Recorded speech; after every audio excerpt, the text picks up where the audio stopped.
very respectful and good, nice people. Most of them enjoy it because the studio environment is generally a place that people want to be a part of, and that's their gig. Their gig is generally pretty wonderful to be a part of a session in an area like that. Yeah, it is. So maybe talking about celebrities and along that same line, what are some of your highlights that you've had? I mean, it can be maybe something from the internship and maybe something from the paid career that you have now. Maybe two different ones as far as cool things that have happened to you. Cool things that have happened. Wow, so much. I mean, it's been such a good experience. One of my really good close friends is Wilmer Valderrama from that '70s show. He's doing his thing now, and he owns a club called the Geisha House in Hollywood. And it was the first time I got backdoor treatment. And that was like the first year I was working there. That was really cool. I worked with Samuel L. Jackson on the Boondocks.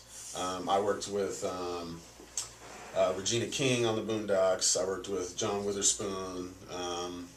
I've worked with Vivica Fox for Scooby-Doo, new Scooby-Doo stuff that's coming out. Wow. It's hard for me to remember all the names. Diedrich Bader, Nicole Sullivan. I mean, I could just keep going on, but those are all highlights because these people become my friends, and they buy me Christmas presents and, bottles of wine maybe for Christmas, and it's great. It's a dream come true to be able to experience, that lifestyle and understand that it's no different than your lifestyle. Right. Except you have a different job, and they may have a little bit more money because their gig pays a little bit more, but they all have families, all their kids go to school, everything is basically simple, and they go to work every day and get paid, and they work hard. It's hard work to be, especially in the voiceover world. It's not easy. You have to have that talent, and it takes a lot of work, a lot of patience, and you have to be rested, and you have to be able to take direction from somebody. You have to be able to let somebody tell you what to do, even if you don't agree with it, and they do it well. The days of being a celebrity of Jack Daniels and partying and fun, and those days are pretty much over. It's a lot of work these days to be a celebrity. It is. It's not what you think it is. It's not like, oh, okay, since I'm a celebrity, I'm out and people are following me around and everything. Maybe if you're Paris Hilton or Kim Kardashian. Right, the Kardashians may have snuck that card in there, but Right. But when it comes down to your general celebrity, like when Samuel came to the studio, he was by himself. He came in his car by himself, and he came in the studio like he was just coming to work.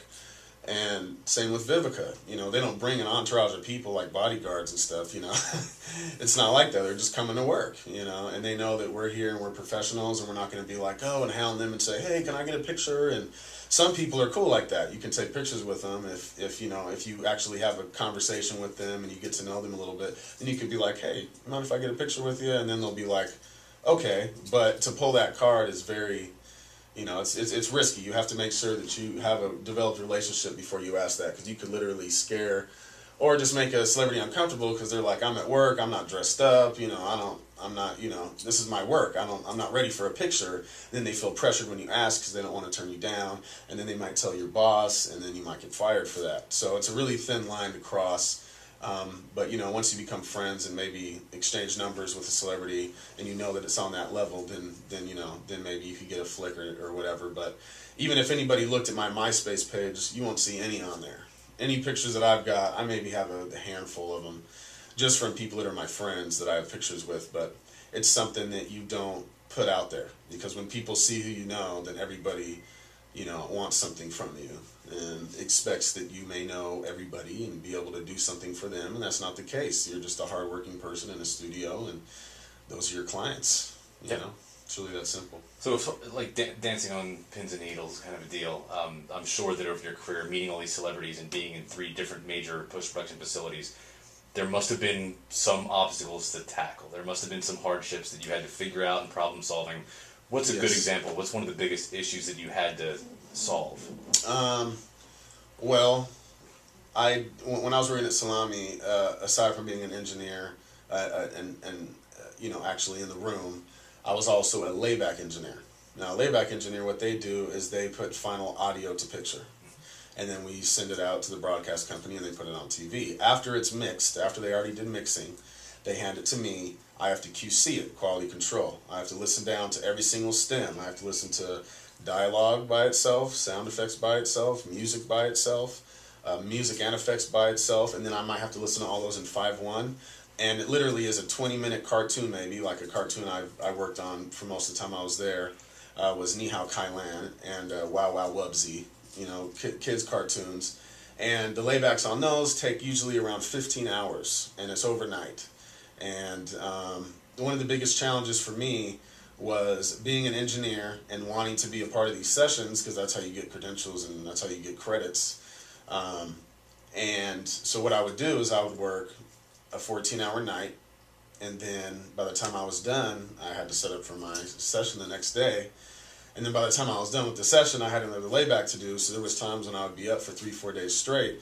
And there's really no way to solve sleep deprivation. It's just more if you find your niche to where you can control it and you can still deliver off of no sleep. And that's literally a gift that I never knew I had, that I was able to accomplish this. Now, also, you know, there's always going to be issues with laybacks, because somebody down the line may have missed an effect or may have missed a dialogue line, or it's out of sync. And what my job was is to fix those problems. I have to go back into the mix, find what's missing, and put it back in, place it back into the stem, fix it if there's pops, clicks, you know, anything wind, I basically fix it. And that, I would say that's probably some of the biggest challenges for me. I haven't ran into anything that was really scary that I really had to overcome, just because I'm so focused, and you know, I just would never let anything get that out of hand.